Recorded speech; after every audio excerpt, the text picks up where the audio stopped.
Salut les roommates, mon blast, c'est Félix, vous êtes dans la Wargame Room et on se retrouve cette semaine pour un nouveau récap des règles de la V10 partagées par Games Workshop, et Dieu sait qu'il y en a encore beaucoup cette semaine. On commence avec l'Adeptus Mechanicus, codex qui selon moi est un des plus difficiles à prendre en main en V9, donc j'ai bien hâte de pouvoir le tester en V10 dans une version un peu plus simplifiée. La règle de l'armée, doctrine impérative, va nous permettre au début de chaque round de bataille de sélectionner une adaptation particulière. Si on choisit la Protector impérative, toute notre armée va être considérée comme étant équipée d'armes de tir de type EV. Et en plus de ça, à chaque fois que l'on fera une attaque de tir, si on est entièrement dans notre zone de déploiement, on gagnera un +1 à la pénétration d'armure. Et la deuxième sera un peu plus agressive, la Conqueror impérative, celle-ci considérera que l'entièreté de notre armée est équipée d'armes de tir de type assaut, et en plus de ça, si la cible est entièrement dans sa zone de déploiement lorsqu'on lui tire dessus, on gagnera alors 1 en pénétration d'armure. On a ensuite une règle de détachement Rat Cohort, qui va nous permettre de faire des bombardements selon le tour de jeu auquel on se trouve. Au premier round de bataille, notre adversaire va avoir le choix entre deux choses. Toutes les unités qui seront dans sa zone de déploiement seront soit Battle Shocked, soit chacune de ces unités va devoir lancer un dé, et sur un 3+, elle subira des 3 blessures mortelles, rien que ça. Et au début des autres rounds de bataille, donc 2, 3, 4 et 5,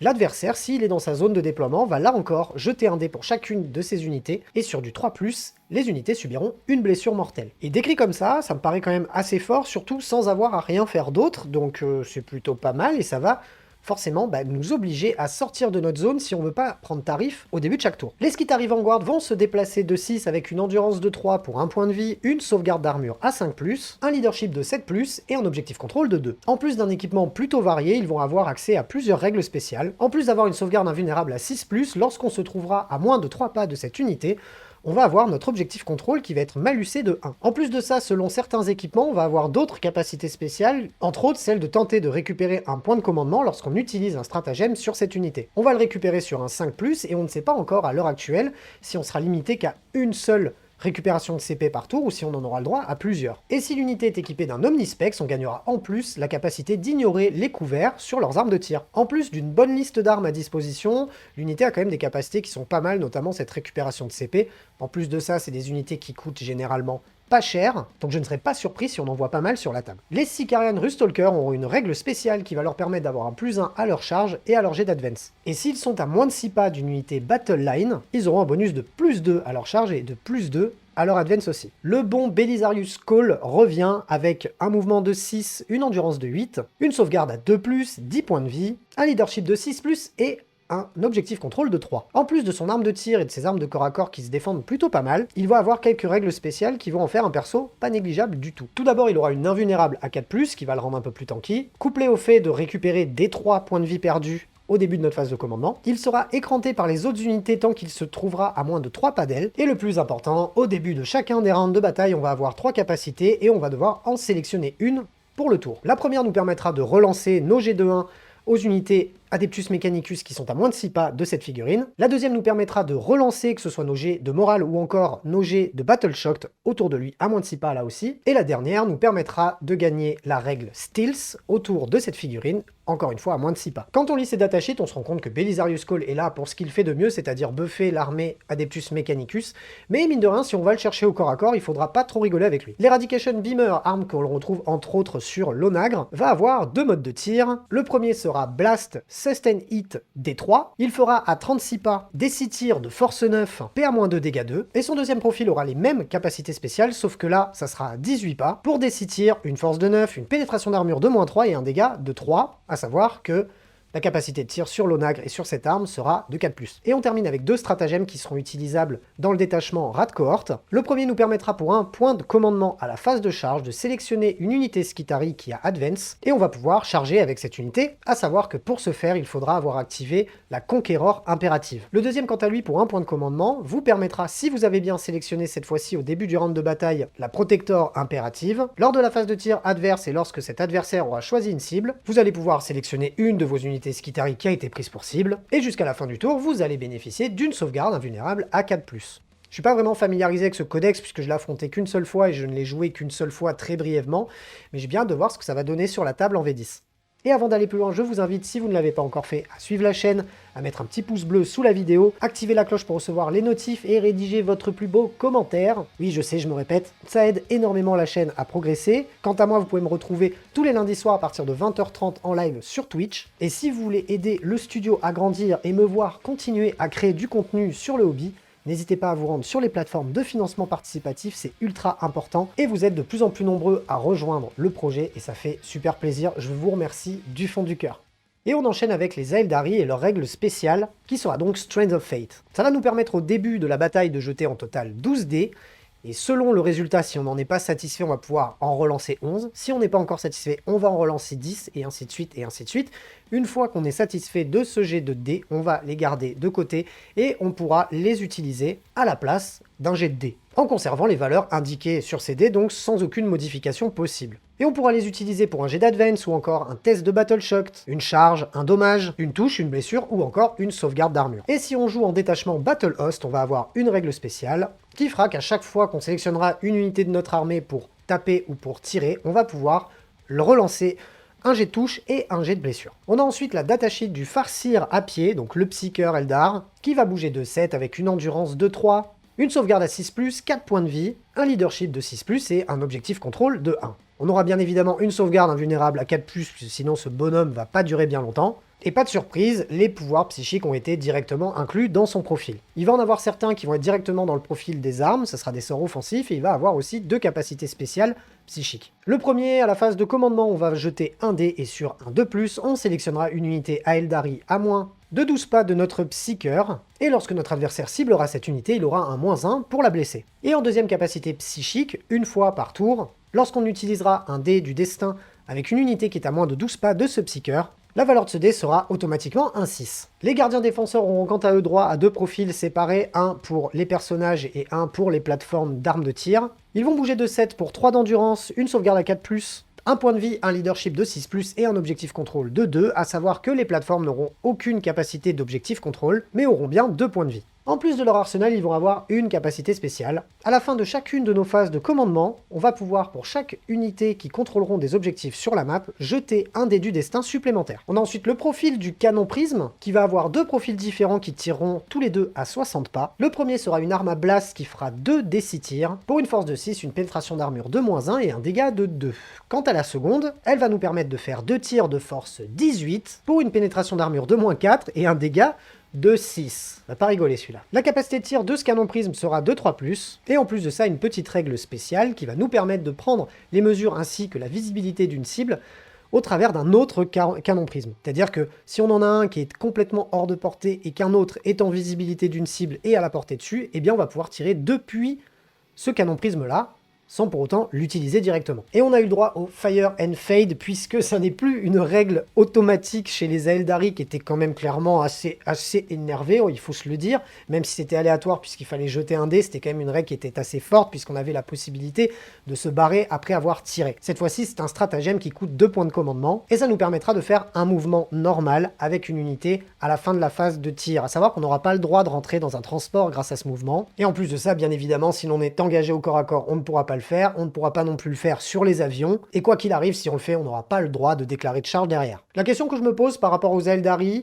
c'est surtout par rapport au pouvoir psy. J'attends vraiment de voir d'autres profils de Psyker. En fait, à chaque fois, dans chacune des armées qui a été leaks par Games Workshop, on n'a qu'un seul exemple de Psyker, il me semble. Et le souci derrière ça, c'est qu'on ne sait pas si tout le monde va avoir les mêmes pouvoirs, ou si chaque figurine aura des pouvoirs différents. Et ça, j'espère vraiment que ça sera le cas, parce que ça nous permettra vraiment de sélectionner des figurines différentes, selon la mission, selon ce qu'on a envie de faire dans notre armée, et pas n'importe quel Psyker, ou du moins le moins cher en points, s'ils ont tous le même pouvoir, par exemple. On en vient ensuite à la Death Guard, gros big up à tous mes potes qui jouent Death Guard, et Dieu sait qu'ils sont nombreux et que je déteste cette armée. Au niveau des règles d'armée, ça y est, on arrête de diminuer les dégâts de 1 partout sur l'armée, on va avoir uniquement notre aura de contagion qui va fonctionner à peu près comme avant. Le principe est assez simple, notre endurance sera réduite de 1 lorsqu'on sera à portée de cette aura de contagion. Au premier tour, ça sera 3 pas, au deuxième, ça sera 6, et au troisième, quatrième et cinquième, ça sera neuf. On imagine bien que sur certaines datasheets ou certaines figurines, on aura la possibilité éventuellement d'étendre cette aura, en tout cas à l'instant T, c'est comme ça qu'elle a été présentée pour la Death Guard. Et si on joue une Plague compagnie, on va avoir une règle de détachement spéciale. Ça va nous permettre à la fin de notre phase de commandement, si on a une unité Death Guard qui est à portée de cet objectif, de le considérer comme étant infecté. Ce qui veut dire que derrière, l'objectif restera dans notre contrôle jusqu'à ce que l'adversaire le reprenne, même si on n'a aucune de nos unités dessus. En plus de ça, l'aura de contagion se verra attribuée aussi à cet objectif. On n'a pas eu la datasheet de Mortarion, et je pense qu'on est nombreux à être déçus, mais on a eu celle des Terminators, qui vont malheureusement bouger que de 4, mais qui auront tout de même une endurance de 6, 3 points de vie, une sauvegarde à 2+, un objectif contrôle de 1 pour un 6+ de leadership. En plus de leur arsenal de tir et de corps à corps, qui est plutôt assez fourni, ils vont avoir une sauvegarde invulnérable à 4+, et une capacité spéciale. Et cette capacité va nous permettre, lorsqu'on tirera sur une unité, si celle-ci est l'unité ennemie la plus proche, on pourra relancer nos jets de blessure de 1. On a eu aussi le profil de l'arme du Plague Burst Crawler, qui va pouvoir faire des tirs indirects. En plus de ça, l'arme aura la capacité Lethal Hit ainsi que Blast. Elle va pouvoir tirer à 48 pas. Elle fera donc des 6 tirs plus 3 tirs, de force 8 avec une pénétration d'armure de -1, un dégât de 2, à savoir que le Plague Burst Crawler a une capacité de tir de 3+. Malheureusement, cette arme n'est pas considérée comme une arme lourde, et même donc si l'on reste stationnaire, on n'aura pas de +1 à la capacité de tir, et souvent le Plague Burst Crawler, on laisse derrière et on le fait pas bouger. Donc ça, c'est un petit peu dommage. La petite capacité en plus, qui n'est absolument pas à négliger, est vraiment plutôt cool, puisque lorsqu'on aura touché une unité infanterie ennemie avec cette arme, cette unité sera considérée comme Battle Shocked. Je suis pas convaincu par le profil de base de cette arme, par contre moi ce que je trouve très très cool, c'est cette petite capacité en plus, qui rend la chose un petit peu plus fluff. On imagine qu'on se fait marteler de tirs de Plague Burst, donc des tirs en cloche à la façon mortier, et généralement qu'est-ce qu'on fait quand on se fait tirer dessus comme ça dans une bataille? Eh ben on se met en boule, en position fétale, et on pleure pour que ça s'arrête.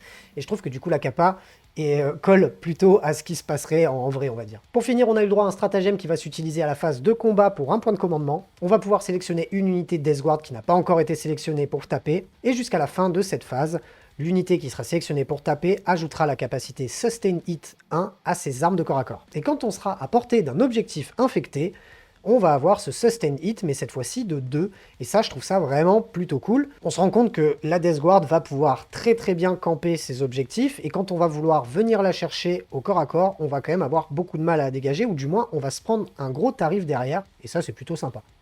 Les Imperial Knights, codex que je ne maîtrise absolument pas, puisque j'ai dû jouer une fois contre très très rapidement. Je vais tout de même vous en faire le descriptif, même si probablement que je ne pourrai pas vous faire de comparaison par rapport à ce qui pouvait se faire avant. Leur règle d'armée, le code de la chevalerie, va leur permettre de sélectionner certaines capacités lorsqu'on aura déterminé la mission. Et ces capacités vont être accompagnées d'un objectif à atteindre, et si on arrive à l'atteindre, on gagnera 3 points de commandement au début de notre phase de commandement si l'on a accompli notre objectif. Savoir qu'on ne pourra le faire qu'une seule fois par bataille. La première capacité nous permettra de relancer un jet de touche ainsi qu'un jet de blessure, que ce soit pour nos tirs ou encore pour le corps à corps. L'objectif à atteindre avec cette capacité-là sera de tuer le Warlord ennemi. La deuxième capacité, plus basée sur la mobilité, va nous donner un +1 au mouvement, à l'advance ainsi qu'à la charge, et l'objectif à atteindre avec cette capacité-là sera de contrôler un ou plusieurs objectifs dans la zone du déploiement adverse. Et selon moi, là, à l'instant T, lu comme ça, je pense pas que ça va être très facile d'aller chez l'adversaire récupérer ses objectifs, hormis si on l'a littéralement complètement table rasée, donc pour ce qui est des capacités en elles-mêmes, elles sont plutôt sympas. Une règle de détachement spéciale pour les Noble Lance, cette capacité va donner sur toute votre armée un insensible à la douleur à 6,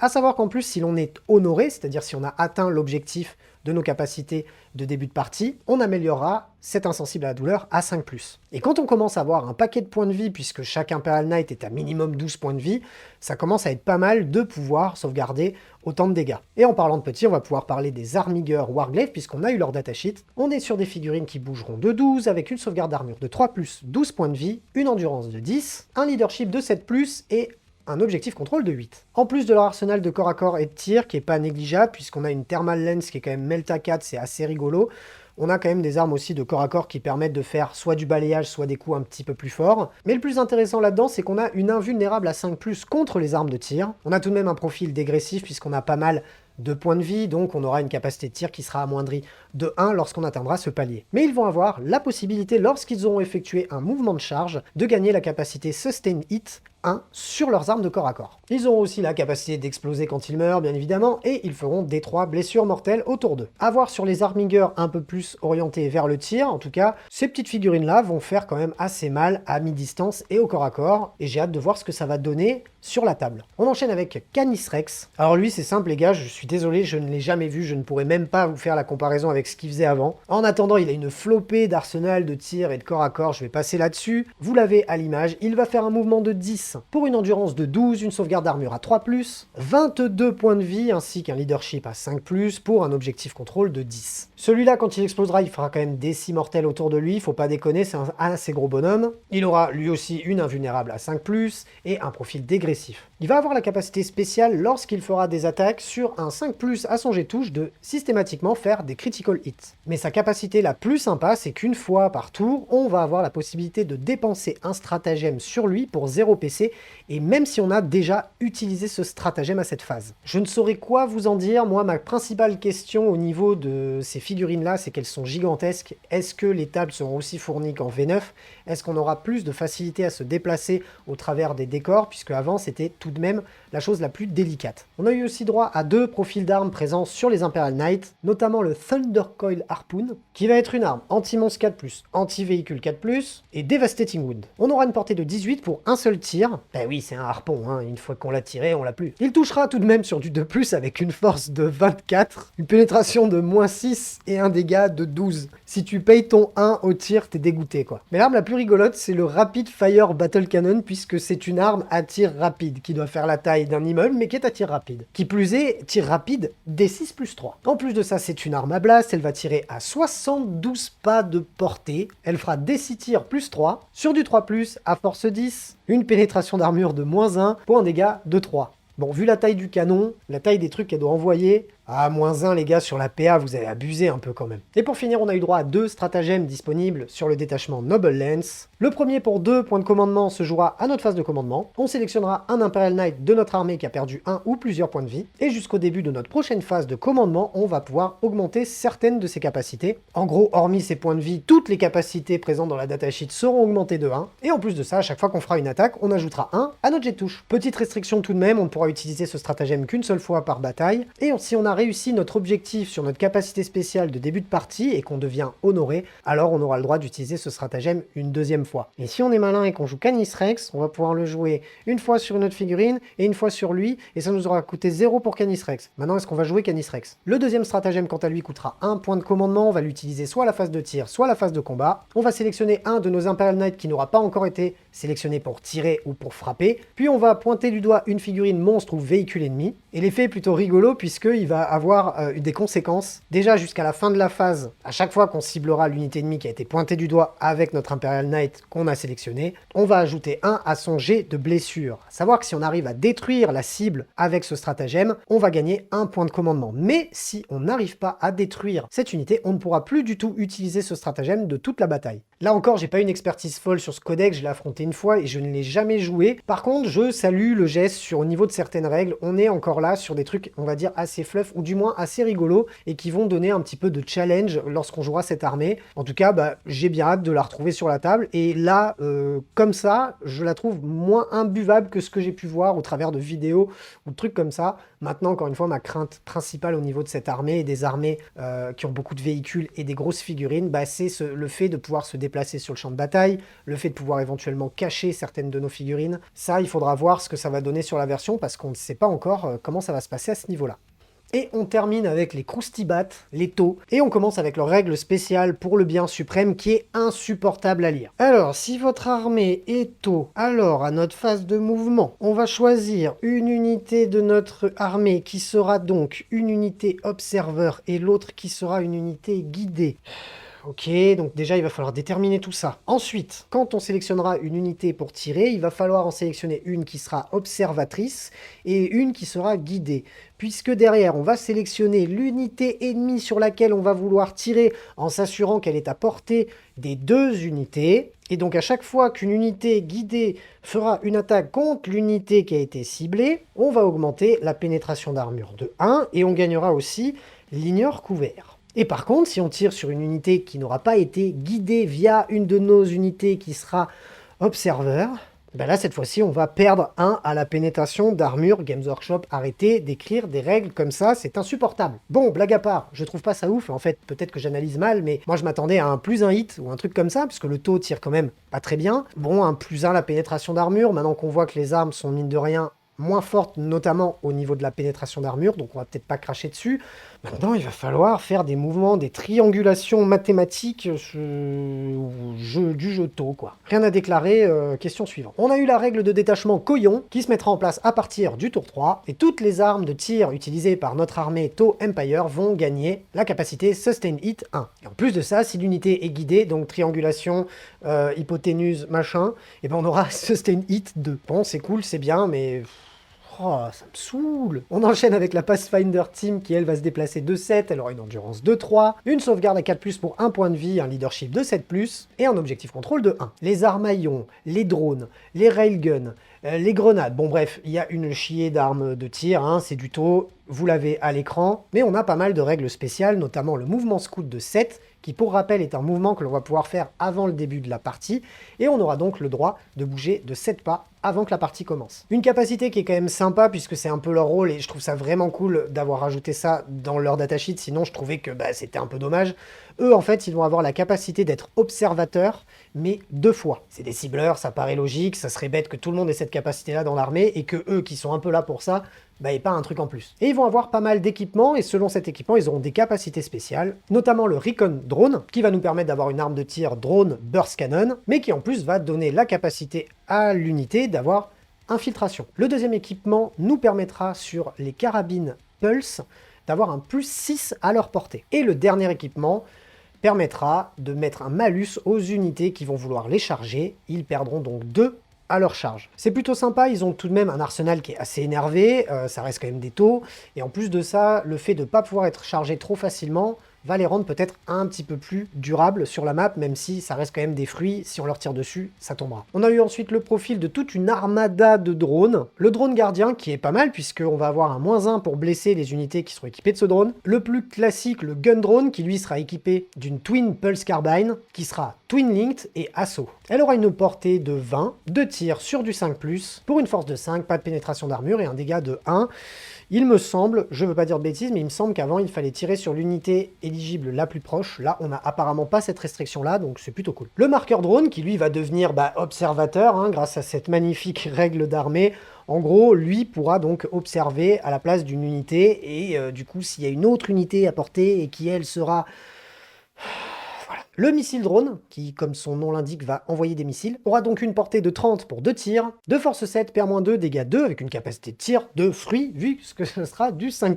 Et pour finir, le shield drone, qui lui donnera plus 1 point de vie aux unités qui en seront équipées. A savoir que désormais, ces drones ne sont pas considérés comme des unités ou des figurines à proprement parler, puisqu'en fait, elles sont présentes dans l'équipement des unités. Et la question que je me pose, c'est est-ce qu'on pourra en mettre plusieurs, et plusieurs du même type? Parce que décrit comme ça, mettre plusieurs drones qui rajoutent un point de vie à une Riptide, en mettre 10, enfin, j'exagère, mais vous m'avez compris. Bon, je pense qu'on ne pourra pas en mettre plus d'un par type de drone, par unité. Maintenant, à voir. Et le Railgun, qui a fait parler de lui comme Jaja quand c'était sorti à l'époque, je m'en souviens, il va avoir une portée de 72 seulement. Ouais, moi je m'attendais à un 90, 120, un truc de malade. Moi je voulais aller tirer chez mon voisin du dessus. Mais non, bon, 72, ok. Un seul tir sur du 4+, pour une force de 20, une pénétration d'armure de -5, pour un dégât de D6 plus 6. Bah alors, qu'est-ce qui t'arrive, mon petit railgun? Je pense qu'en V9, on l'a tellement détesté que quand ils ont fait la réunion, ils se sont dit, bon les gars, on fait quoi avec ça? Bon alors on va le mettre bien, mais quand même pas fou non plus, parce que sinon on va avoir des problèmes. Et un autre profil d'arme, le Pulse Blast Cannon... le canon, qui lui aura 2 profils en arme lourde. Le premier à 24 pas fera 2 tirs sur du 4+, de force 24, pénétration d'armure de -6, dégâts 12, et le deuxième quant à lui tirera à 48 pas pour 6 attaques sur du 4+, encore, force 10, PA-2, 4, et vous savez quoi? Et bah j'ai l'impression que le Pulse Cannon, il va être plus fort que l'autre, que le Railgun. Je sais pas ce que vous en pensez, dites-le moi dans les commentaires, mais là, à lire le profil comme ça, je vais pas rigoler du tout ce canon. Pour terminer, le stratagème taux partagé marchera avec le détachement Coyon, et il va se jouer pendant la phase de charge ennemie lorsqu'il aura déclaré une charge pour un point de commandement. On va pouvoir sélectionner une unité taux qui a été la cible d'une charge, ainsi qu'un véhicule, et on va pouvoir embarquer dans ce transport, et notre ennemi pourra cibler une autre cible pour sa charge. Et pour les petits malins qui auraient simplement téléporté l'unité à l'intérieur d'un transport puisque c'est pas vraiment précisé, à la fin du stratagème, c'est tout de même annoncé qu'il faudra être à moins de 3 pas de ce véhicule, sinon c'est n'importe quoi. Pas encore d'avis non plus sur le codex de taux, puisqu'au final, j'en rigole, mais je l'ai que très peu affronté. Je crois que d'ailleurs j'ai joué contre qu'une fois ou deux, et je n'ai jamais joué l'armée. En plus, c'est une armée que j'aime beaucoup. Je trouve que au niveau des figurines, du modélisme, j'adore. Il y a le côté escaflowne japonais à fond que j'aime beaucoup. Maintenant, cette armée a toujours eu très mauvaise réputation puisqu'il y avait des dingueries à faire avec dans les précédentes versions du jeu. Même si en V9, c'était pas aussi pété qu'en V8. J'attends de voir ce que ça va donner en V10. Je vais pas de suite leur jeter la pierre. Il faudra voir ce que ça va donner. On a terminé avec ce petit bilan de la semaine, j'espère que ça vous a plu, j'espère que le condensé vous plaît et vous permet de suivre les news de Games Workshop sans pour autant passer 300 ans devant votre ordinateur. Si c'est le cas, vous mettez le petit pouce bleu, votre avis dans les commentaires, ça fait plaisir. On se retrouve très bientôt pour plein d'autres vidéos, d'ici là prenez soin de vous, salut les roommates.